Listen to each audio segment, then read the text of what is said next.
안녕하십니까. 저희는 노약자의 지하철역 접근성 증대 방안 연구, 저상버스를 중심으로를 진행한 김태하, 서기찬, 이승현입니다. 다음은 발표의 목차입니다. 저희는 서론, 분석 및 결과, 결론 및 제언, 그리고 참고 문헌의 순으로 발표를 진행하였습니다. 서론에서는 저희가 문제 상황과 문제 범위를 설정한 과정에 대해 말씀드리겠습니다. 분석 및 결과에서는 저희가 연구를 진행한 과정과 데이터를 처리해 얻은 결과에 대해 말씀드리겠습니다. 결론 및 제언에서는 저희가 연구를 통해 도출한 저상버스 도입의 우선순위에 대해 말씀드리고 저희 연구의 여러 한계점들에 대해 말씀드리겠습니다. 지금부터 저희 연구의 서론 부분에 대해 말씀드리겠습니다. 저희 팀은 노약자들이 대중교통을 이용함에 있어 어려움을 겪고 있다는 문제점에 착안하였습니다.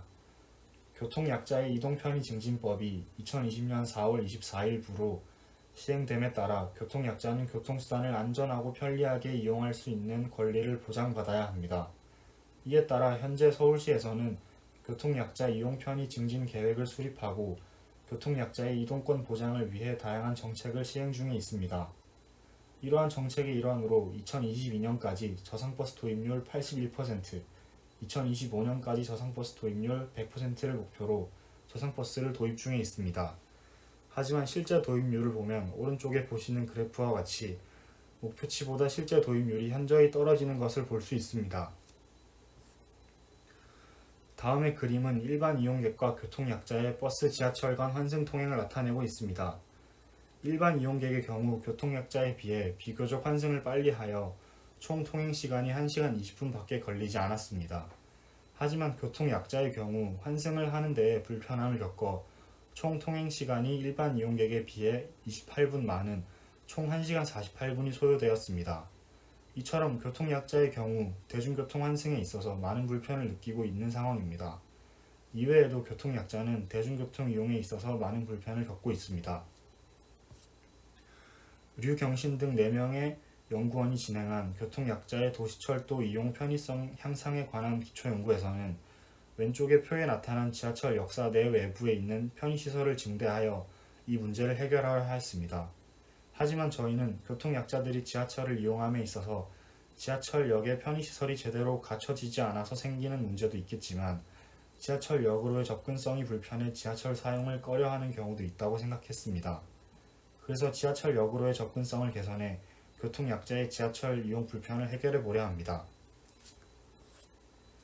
김지영 등 3명의 연구원이 진행한 교통약자를 위한 저상버스 도입의 효과에 대한 연구에 의하면 일반 버스의 경우 노약자의 승차 시간이 1.5초에서 4초까지 분포하여 이용자에 따라 많은 차이를 보인 반면 저상버스의 경우 대부분 이용객의 승차 시간이 2.5초에서 3초 사이에 몰려 있으며 전체적으로 승차 시간이 줄어듦을 알 수 있었습니다. 또한 강남욱 남국미 연구원이 진행한 서울시 고령자의 대중교통 이용 영향 요인에 관한 연구에 의하면 노약자의 통행수단을 조사해 보았을 때 비고령자 계층에 비해 고령자 계층의 대중교통 이용 비율이 높다는 사실을 확인하였습니다. 그리고 고령자의 경우 짧은 통행시간의 비율이 높다는 사실 또한 확인할 수 있었습니다. 이를 통해 저상버스가 지하철역으로의 접근성을 높이는 요소로 작용할 수 있다고 판단하였습니다. 이처럼 교통약자는 대중교통을 이용하는 데에 많은 문제를 겪고 있습니다. 교통약자 중 노약자의 경우 해당 집단의 특성이 두드러지고 다른 교통약자에 비해 비율이 상대적으로 높아 노약자를 대상으로 지하철역 접근성 증대 방안에 대해 연구를 진행했습니다. 다음은 분석 및 결과입니다. 먼저 연구 진행 과정에 대해 간략히 설명드리겠습니다. 먼저 노약자들의 대중교통 수요가 높은 지역을 연구지역으로 선정하고 해당 지역 내의 지하철역 접근성 취약지점을 선정하였습니다. 마지막으로 취약지점 주변을 경유하는 버스 노선들의 효용 가치를 산정하였습니다. 만약 특정 지역의 노인 인구수가 비교적 높다면 당연히 해당 지역의 대중교통을 사용하려 하는 노약자 수가 다른 지역에 비해 높을 것입니다. 따라서 특정 지역의 노인 인구수와 노약자의 대중교통 잠재 수요, 즉 디맨드가 연결된다고 판단하였습니다. 본 연구에서는 서울시 열린 데이터 광장의 서울시 고령자 현황 통계에 따라 구별 노인 인구수 상위 3지역인 송파구, 강서구, 그리고 노원구를 연구 지역으로 선정하였습니다. 다음으로는 스마트 카드 데이터를 분석하여 선정한 연구 지역 내의 지하철역들에 대한 O+D 통행량을 계산하였습니다. 이후 특정 역의 노약자 통행량을 전체 통행량으로 나누어 해당 역의 노약자 승하차 비율, 즉 플로우를 구할 수 있었습니다. 그 결과 각각의 역에 대해 플로우의 차이를 확인할 수 있었는데 본 연구는 플로우가 작은 역들에 초점을 맞추었습니다. 그러한 역들은 디맨드는 높지만 이러한 디맨드들이 플로우로서 발현이 되지 못한 역들입니다.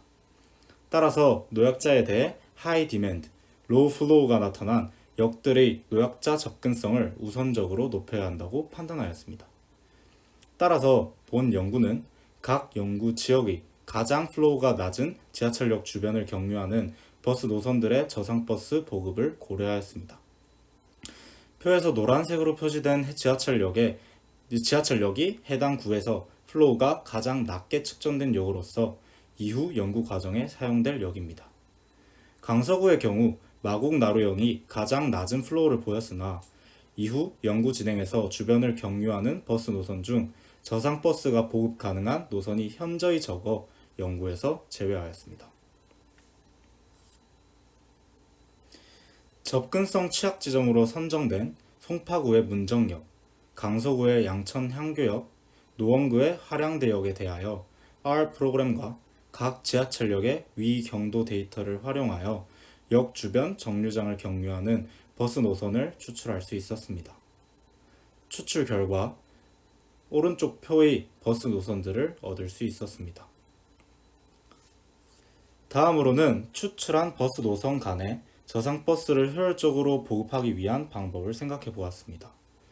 현재 각각의 버스 노선은 해당 노선을 운행하는 총 인가 대수가 정해져 있고 그 버스들이 일일 운행 횟수를 맞춰 운행됩니다.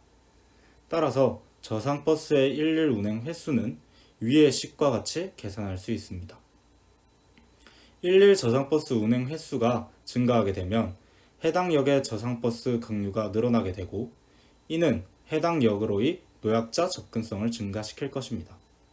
따라서 본 연구에서는 특정 노선의 저상버스 보급 시 증가하는 일일 저상버스 운행 횟수를 효용 가치로서 산정하였습니다. 현재 운수회사들의 저상버스 보급은 운행되고 있는 일반 버스와의 교체로 이루어집니다. 따라서 저상버스가 한 대 더 도입될 경우 특정 노선의 효용 가치는 아래의 식과 같이 그 노선의 인가 대수 분의 일일 운행 횟수로서 계산이 가능합니다. 이러한 방식으로 앞서 추출한 버스 노선별 효용 가치를 계산해 보았습니다.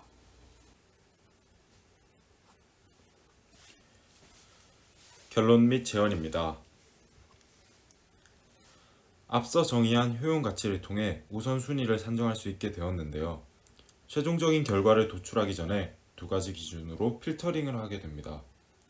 먼저 제3차 교통약자 이동 편의 증진 계획에 따른 2022년까지의 보급률 81%를 기준으로 이 이상의 보급률인 경우, 그리고 앞선 마곡나루의 경우처럼 저상버스의 낮은 착오로 인해 도로의 기하적 특성으로 인한 도입 불가 노선과 기타 사유로 인해 도입이 불가능한 저상버스인 경우, 이 두 가지 기준에 해당하지 않는 노선들 중 효용 가치가 높은 순서로 우선순위를 정하게 됩니다.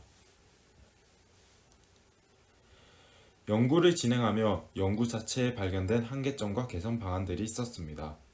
먼저 취약지점 선정 과정에서 노인의 통행 비율이 낮은 곳을 지리적, 사회적 지표를 반영하지 않고 선정한 점이 있습니다. 노인의 이용률이 낮다고 하더라도 젊은 층 유동인구가 많은 곳과 적은 곳의 경우 동일하게 취약하다고 보기에는 어렵기 때문입니다. 후에 설문조사나 지리적 특성을 반영하는 지표들을 이용해 가중치를 반영하여 연구를 진행하면 충분히 보완이 가능하다고 생각합니다.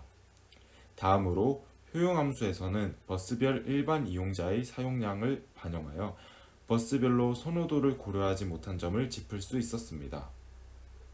만약 이를 고려했다면 우선순위 산정에 유의미하게 변화를 일으켰을 것으로 예상됩니다. 앞선 내용들을 보완한다면 선정한 구역에 제한되지 않고 구 전체의 순위를 산정하는 것 모두 연구를 확장할 수 있을 것으로 예상합니다. 연구 외적으로는 스마트 카드 데이터의 한계에 크게 아쉬웠습니다.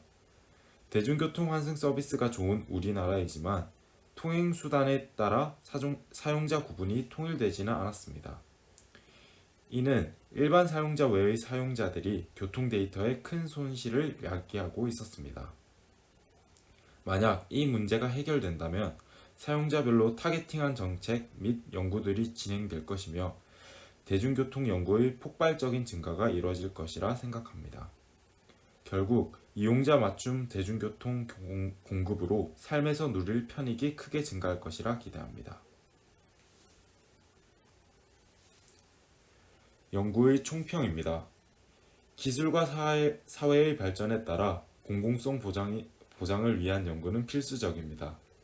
현재 우리나라의 의료기술, 정보기술 등이 발달하면서 평균 수명이 점차 증가함에 따라 고령 인구가 급격하게 증가하고 있는 추세이기에 노인을 위한 연구는 더욱 그 필요성이 대두됩니다. 그렇지만 누구도 노약자의 버스 이용 데이터를 가지지 않는 점은 매우 치명적인 약점입니다. 그럼에도 불구하고 지하철 스마트 카드 데이터와 저상버스 데이터로 할 수 있는 최대한의 필터링 과정을 거쳐 데이터를 생성한 점은 뜻깊은 연구라고 생각합니다. 이 연구의 분석 결과인 역별 효용 가치에 따른 저상버스 보급 우선순위를 실제 해당 지자체의 저상버스 보급 시 충분히 활용할 만한 가치가 있을 것으로 판단합니다. 참고 문헌입니다.